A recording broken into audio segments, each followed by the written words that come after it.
9 on Your Side investigation into a staffing crisis at the Southern Arizona VA that's affecting the care of our vets. A crisis that insiders say came close to the Phoenix scandal. However, Southern Arizona VA administrators managed to escape scrutiny after an internal review in 2014. For the first time, staff speaking out to expose a broken system and accused cover-ups. 9 on Your Side's Valerie Cavazos investigates. Garry Riggs loves to fish, bass specifically, but he finds it hard to schedule the time. You see, the Vietnam-era veteran has only a few quality hours a day to work with, instead spending most of his time in bed in constant severe pain from the rods in his neck and back. He pops a Percocet pill every 3 hours, but the dosage is no longer strong enough. I refuse to take more than what I'm taking now. He knows he's addicted. Riggs needs to see a primary care doctor, but he's waited several months. His last appointment in October canceled because his doctor was leaving. They said they were getting temps in, temporary doctors, and they were having difficulties even getting temps to come in. Records KGUN obtained show his last doctor worked for the Southern Arizona VA just over a year. His doctor before that, 4 years. And we uncovered this startling fact.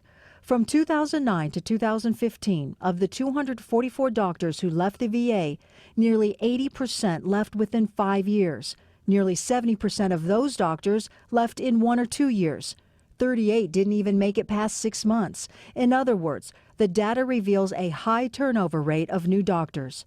Veteran advocate Ed Wagner has been fighting for better care for years and is not at all surprised, calling the Southern Arizona VA understaffed, broken, and they're not treating the doctors like they should, or nurses. One frustrated doctor revealed anonymously, for years the doctor worked overtime, even without full pay, to properly care for patients.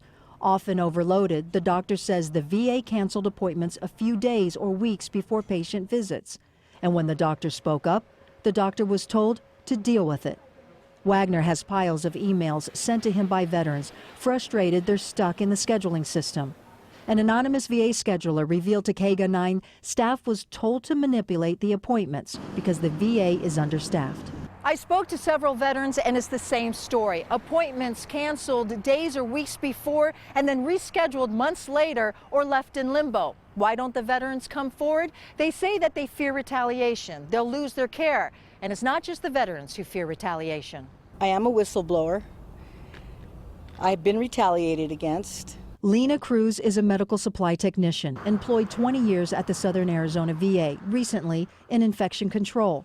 She says over the past 5 years, management pushed overworked staff to cut corners, resulting in, for example, reusable medical equipment for colonoscopy procedures not being properly decontaminated. When you have less people, you tend to rush things through and are not as thorough.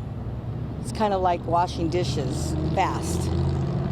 You're going to leave stuff on the dishes. You're not going to rinse them well. And she says testing procedures were falsified. For example, when disposable devices failed quality assurance tests, staff manipulated logbooks to reflect the devices had passed the tests.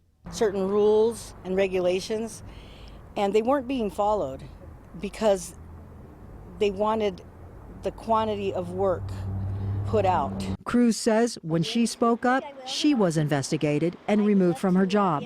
She's filed complaints in U.S. District Court, the VA Office of Inspector General, and Office of Special Counsel, detailing her concerns of widespread mistreatment and mismanagement.